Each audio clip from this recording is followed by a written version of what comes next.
अनुसूचित जाति जनजाति अखिल भारतीय परिसंघ के प्रदेश महासचिव का जबलपुर आगमन हुआ।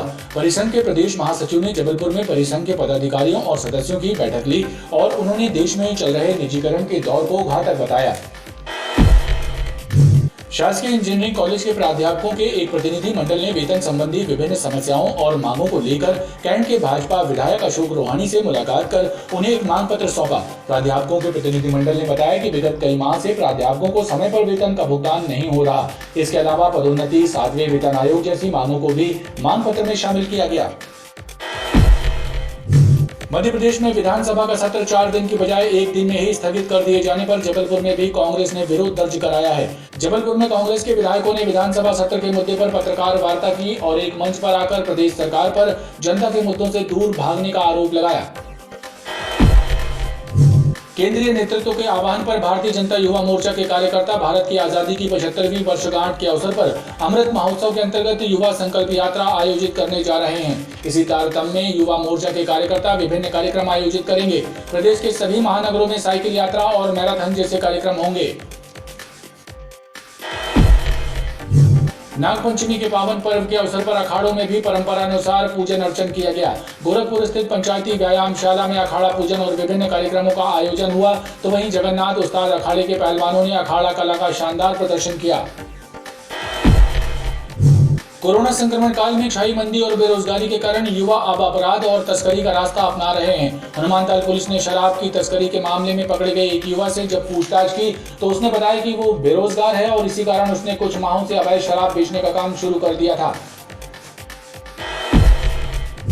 बरगी थाना पुलिस ने एक शातिर चोर को गिरफ्तार किया है। इसके कब्जे से चोरी की हुई 2 मोटरसाइकिलें और 2 मोबाइल फोन बरामद किए गए हैं। इस शातिर चोर ने करीब 7 साल पहले कटनी रेलवे स्टेशन के बाहर से एक मोटरसाइकिल की चोरी की थी, जिसे घर में छिपाकर रखा गया था। मौसम के मिजाज में हुए बदलाव के बाद तापमान में एक बार फिर बढ़ोतरी दर्ज की गई है। ऐसे में एक बार फिर गर्मी का एहसास होने लगा है। मौसम विशेषज्ञों की माने तो आगामी 2 दिनों तक पूरे प्रदेश में बारिश की संभावना कम है।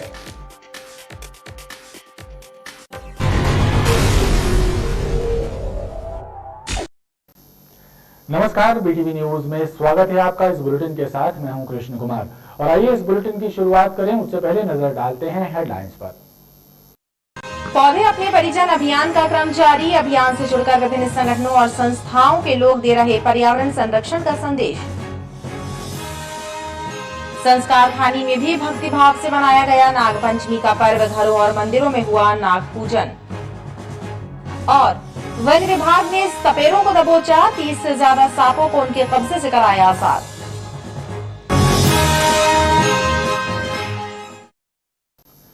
नागपंचमी के पावन पर्व के अवसर पर अखाड़ों में भी परंपरानुसार पूजन अर्चन किया गया। गोरखपुर स्थित पंचायती व्यायामशाला में अखाड़ा पूजन और विभिन्न कार्यक्रमों का आयोजन हुआ, तो वहीं जगन्नाथ उस्ताद अखाड़े में पहलवानों ने अखाड़ा कला का शानदार प्रदर्शन किया।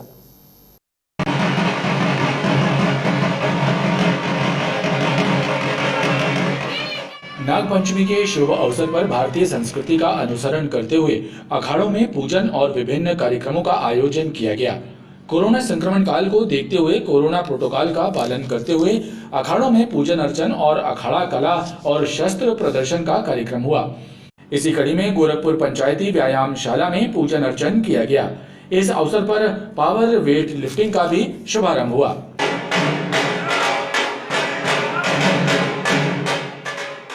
आज नागपंचमी के शुभ अवसर पर हमारे पंचायती व्यायामशाला में पूजन अर्चना हुई और आज बहुत सौभाग्यशाली दिन है और बहुत खुशियों का दिन है कि हमारे गुप्ता जी कोच हैं, जो राष्ट्रीय कोच हैं, उनके द्वारा आज यहाँ पर पावर वेट लिफ्टिंग का गेम शुरू होने वाला है। क्योंकि पावर लिफ्टिंग ऐसा गेम है जो नेशनल गेम है, उस गेम की शुरुआत की जा रही है। यहाँ पर जो भी सामग्री, बारबल, प्लेटें, यहाँ सबकी सहयोग से यहाँ पर उपस्थित है, सब सामान उपस्थित है, यहाँ पर सब सामान है।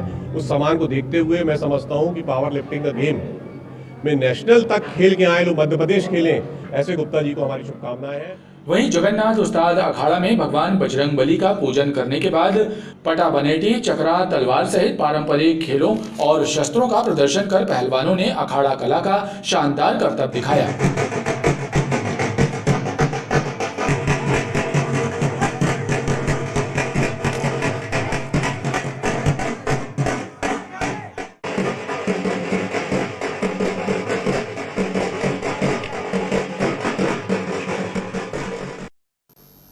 अनुसूचित जाति जनजाति अखिल भारतीय परिसंघ के प्रदेश महासचिव का जबलपुर आगमन हुआ।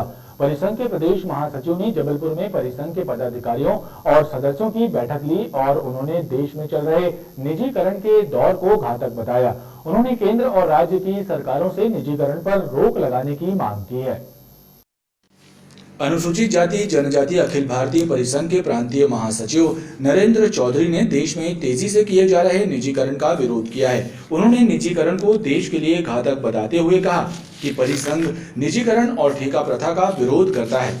निजीकरण के माध्यम से देश के अनुसूचित जाति जनजाति और पिछड़ा वर्ग के अधिकार समाप्त हो रहे हैं और केंद्र व राज्य की सरकारें सभी विभागों को निजीकरण की ओर ढकेल रही हैं, जो देश के हित में नहीं है। परिसंघ राज्य और केंद्र की सरकारों से मांग करते हैं कि सरकारी संस्थाओं का निजीकरण करना बंद किया जाए।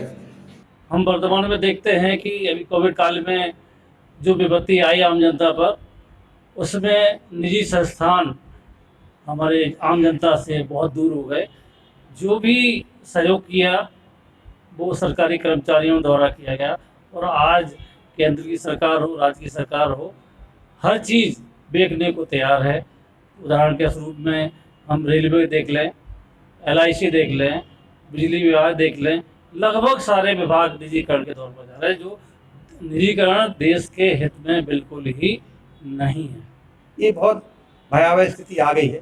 इस स्थिति का मुकाबला करने के लिए हम लोग सबको परिसंघ के माध्यम से, चाहे वो सामाजिक संगठन हो, चाहे SC/ST के तमाम संगठन हो, सबको चाहते एकजुट हो जाएं और अपनी मांग सरकार तक पहुंचाएं। और हमारे जो विधायक हैं, सांसद हैं, जनप्रतिनिधि हैं, उनसे भी अनुरोध है कि वो इस दिशा में सार्थक कार्य करें। परिसंघ के प्रांतीय महासचिव नरेंद्र चौधरी ने जबलपुर में परिसंघ के पदाधिकारियों और सदस्यों की बैठक ली और विभिन्न मुद्दों पर चर्चा भी की। शासकीय इंजीनियरिंग कॉलेज के प्राध्यापकों के एक प्रतिनिधि मंडल ने वेतन संबंधी विभिन्न समस्याओं और मांगों को लेकर कैंट के भाजपा विधायक अशोक रोहानी से मुलाकात कर उन्हें एक मांग पत्र सौंपा। प्राध्यापकों के प्रतिनिधि मंडल ने बताया कि विगत कई माह से प्राध्यापकों को समय पर वेतन का भुगतान नहीं हो रहा। इसके अलावा पदोन्नति, 7वें वेतन आयोग जैसी मांगों को भी मांग पत्र में शामिल किया गया है। शासकीय इंजीनियरिंग कॉलेज के प्राध्यापक समय पर वेतन न मिलने की परेशानी का सामना कर रहे हैं। प्राध्यापकों के एक प्रतिनिधि मंडल ने वेतन, पदोन्नति और अन्य समस्याओं के निराकरण की मांग को लेकर कैंट के भाजपा विधायक अशोक रोहानी से मुलाकात की और उन्हें एक पत्र भी सौंपा। प्राध्यापकों ने बताया कि विगत माहों से उनका वेतन समय पर नहीं मिल रहा। इसके अलावा पदोन्नति और 7वें वेतनमान का लाभ न मिलने जैसी कई समस्याओं का सामना भी उन्हें करना पड़ रहा है। इन मांगों और समस्याओं को लेकर उनके द्वारा प्राचार्य से मुलाकात करना चाहा गया, लेकिन प्राचार्य ने भारी पुलिस बल बुलवा लिया। इसकी भी प्राध्यापकों ने निंदा की है। प्रमोशन जो है वो लगभग 1.5 से 2 वर्ष से पेंडिंग है। उनका निराकरण भी प्राचार्य महोदय द्वारा और प्रशासन द्वारा नहीं किया जा रहा है। साथ ही 7th पे का लाभ जो कि मध्य प्रदेश में सभी लोगों को मिल चुका है, लेकिन हम लोगों को उससे भी अभी तक वंचित किया गया है। इस प्रकार की मांगों को लेकर आज हम लोग माननीय विधायक महोदय के सामने निवेदन करने आए थे और आज प्राचार्य ने, हम जब प्राचार्य से मिलना चाह रहे थे तो प्राचार्य ने भारी पुलिस बल हम लोगों के लिए वहां बुला रखा था, जैसे हम लोग कोई अपराधी हैं। इस प्रकार का व्यवहार हमारे साथ प्रशासन द्वारा किया जा रहा है, उसकी हम लोग भर्त्सना करते हैं। कैंट विधायक ने प्राध्यापकों की समस्याओं को सुना और शासन स्तर पर उनकी समस्याओं के निराकरण का भरोसा दिलाया। केंद्रीय नेतृत्व के आह्वान पर भारतीय जनता युवा मोर्चा के कार्यकर्ता भारत की आजादी की 75वीं वर्षगांठ के अवसर पर अमृत महोत्सव के अंतर्गत युवा संकल्प यात्रा आयोजित करने जा रहे हैं। इसी तारतम्य में युवा मोर्चा के कार्यकर्ता विभिन्न कार्यक्रम आयोजित करेंगे। प्रदेश के सभी महानगरों में साइकिल यात्रा और मैराथन जैसे कार्यक्रम होंगे। आजादी की 75वीं वर्षगांठ के अंतर्गत मनाए जा रहे अमृत महोत्सव को भारतीय जनता युवा मोर्चा के द्वारा भी हर्षोल्लास के साथ मनाया जाएगा। केंद्रीय नेतृत्व के आह्वान पर भारतीय जनता युवा मोर्चा अमृत महोत्सव के अंतर्गत साइकिल यात्रा, मैराथन और अन्य कार्यक्रमों का आयोजन करेंगे।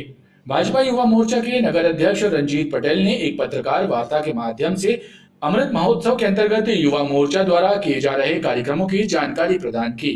हमारे जबलपुर शहर में हमारी साइकिल यात्रा में हमारे प्रदेश के अध्यक्ष आदरणीय श्री वैभव पवार जी इस यात्रा में सम्मिलित होंगे और 15 अगस्त के दिन सभी मंडलों में जनगण मन का गायन करने के बाद हमारी ये 7.5 किलोमीटर की 10 यात्राएं ऐसी जबलपुर शहर के अंदर निकाली जा रही हैं हमारी इस यात्रा का उद्देश्य लोगों में राष्ट्रभक्ति का जनजागरण करने का है। भारतीय जनता युवा मोर्चा अध्यक्ष ने बताया कि अमृत महोत्सव के सभी कार्यक्रमों के लिए युवा मोर्चा मध्य प्रदेश के द्वारा गूगल फॉर्म जारी किया जाएगा, जिसके माध्यम से कार्यक्रम में शामिल होने वाले युवाओं का पंजीयन किया जाएगा। मध्य प्रदेश में विधानसभा का सत्र 4 दिन की बजाय 1 दिन में ही स्थगित कर दिए जाने पर जबलपुर में भी कांग्रेस ने विरोध दर्ज कराया है। जबलपुर में कांग्रेस के विधायकों ने विधानसभा सत्र के मुद्दे पर पत्रकार वार्ता की और एक मंच पर आकर प्रदेश सरकार पर जनता के मुद्दों से दूर भागने का आरोप लगाया।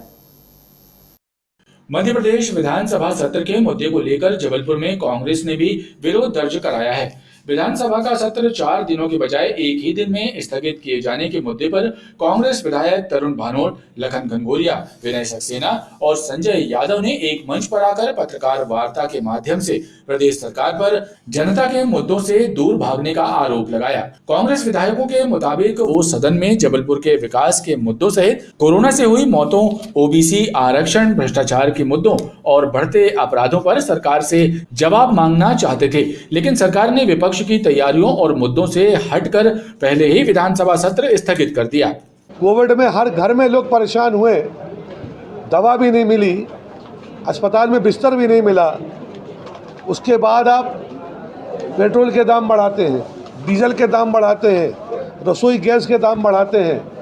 अधिकांश परिवारों में बच्चों की फीस अभिभावक भर नहीं पा रहे, चाहे वो किसी भी वर्ग के हों।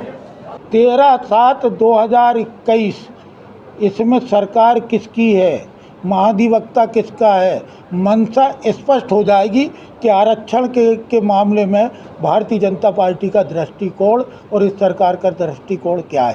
कांग्रेस विधायकों का कहना है कि सदन में तो उनकी आवाज सुनी नहीं गई, लेकिन वो अब सड़कों पर विरोध जताकर जनता के बीच जाएंगे। कांग्रेस जल्द ही प्रदेश के सभी जिलों में ब्लॉक स्तर पर इसी मुद्दे को लेकर आंदोलन करेगी। जिले में शुक्रवार को कोरोना संक्रमित 2 नए मरीज फिर सामने आए हैं। वहीं बीते 24 घंटे में कोरोना संक्रमण से मुक्त हुए एक व्यक्ति को डिस्चार्ज किया गया। जिले में एक्टिव मरीजों की संख्या अब 17 रह गई है। जिला प्रशासन द्वारा शुक्रवार को जारी की गई 6000 सैंपलों की परीक्षण रिपोर्ट में कोरोना संक्रमित 2 नए मरीज सामने आए हैं। वहीं बीते 24 घंटे के दौरान कोरोना से मुक्त हुए एक व्यक्ति को डिस्चार्ज भी किया गया है। जिले का रिकवरी रेट 98.62% दर्ज किया गया। जिले में एक्टिव मरीजों की संख्या अब 17 रह गई है। सरकारी रिकॉर्ड में कोरोना संक्रमित किसी भी मरीज की मृत्यु दर्ज नहीं की गई है। बीते 24 घंटे में 5770 व्यक्तियों के सैंपल कोरोना टेस्ट के लिए भेजे गए हैं। अब तक कुल 9,71,667 व्यक्तियों के सैंपल कोरोना टेस्ट के लिए भेजे जा चुके हैं। कोरोना संक्रमण काल में छाई मंदी और बेरोजगारी के कारण युवा अब अपराध और तस्करी का रास्ता अपनाने लगे हैं। हनुमानताल पुलिस ने शराब की तस्करी के मामले में पकड़े गए एक युवक से जब पूछताछ की तो उसने बताया कि वो बेरोजगार है और इसी कारण उसने कुछ माहों से अवैध शराब बेचने का काम शुरू किया था। पुलिस ने युवक से 320 पाव देशी शराब जब्त की है। उसके विरुद्ध आबकारी एक्ट का मामला दर्ज कर लिया गया है। कोरोना संक्रमण काल में छाई मंदी और बेरोजगारी ने युवाओं को अपराध का रास्ता इख्तियार करने पर मजबूर कर दिया है। हालात ये हैं कि युवा अवैध शराब की तस्करी भी करने लगे हैं।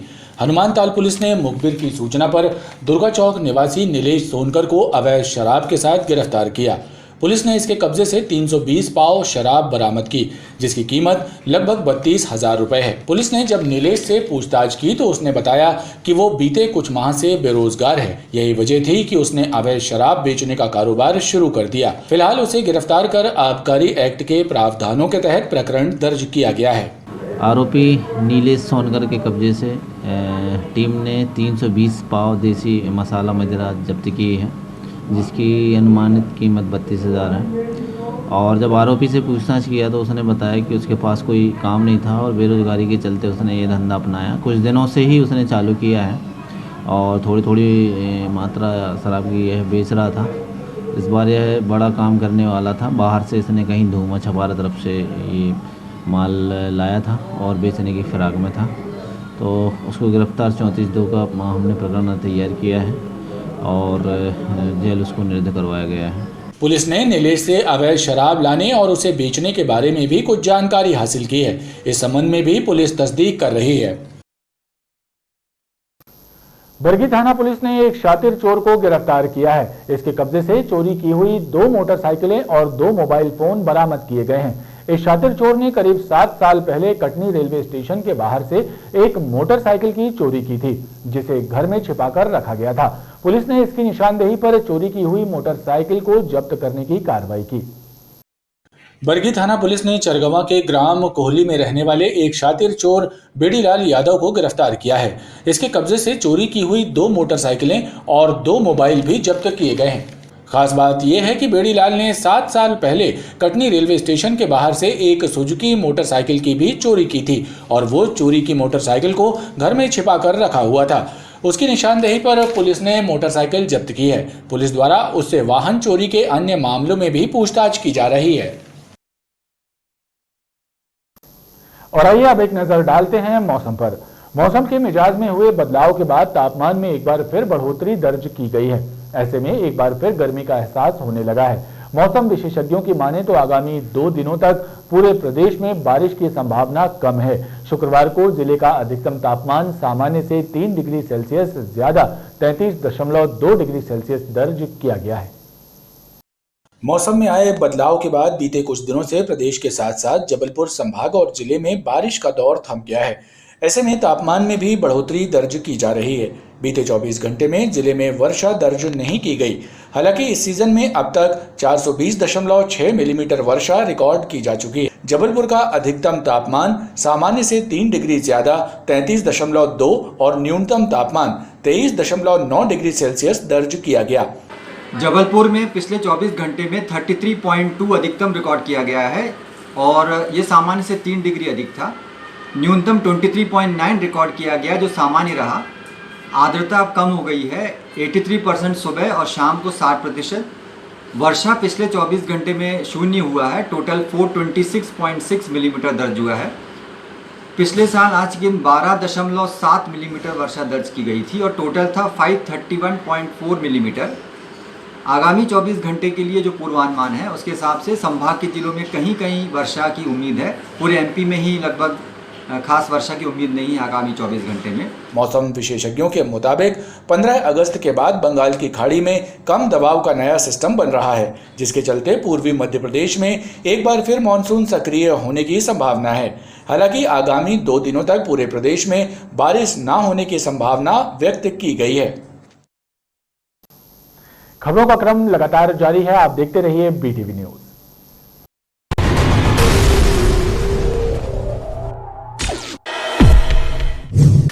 पर्यावरण के संतुलन को बरकरार रखने के लिए पौधारोपण किया जाना जरूरी है और इस बात को ध्यान में रखते हुए दैनिक भास्कर द्वारा शुरू की गई अनूठी पहल के तहत सिविक सेंटर स्थित हितकारिणी प्रशिक्षण महिला महाविद्यालय और मदन महल क्षेत्र के अनंत हॉस्पिटल परिसर सहित महानदा स्थित गुरु तेग बहादुर खालसा कॉलेज में पौधारोपण कर लोगों को भी पर्यावरण संरक्षण के प्रति जागरूक किया गया। जिले में मतदाताओं की संख्या बढ़ रही है। इसी वजह से युवा मतदाताओं के नाम वोटर लिस्ट में जोड़े जाने लगे हैं। जबलपुर में 55,000 नए मतदाताओं के नाम लिस्ट में जोड़े गए हैं, जिसके बाद जिले में 18,49,000 वोटर्स हो गए हैं। त्योहार के मौके पर भी नगर निगम प्रकाश के ठेका कर्मियों को वेतन नहीं मिल पाया। तनख्वाह से वंचित ठेका कर्मियों ने निगम आयुक्त से मुलाकात की और वेतन का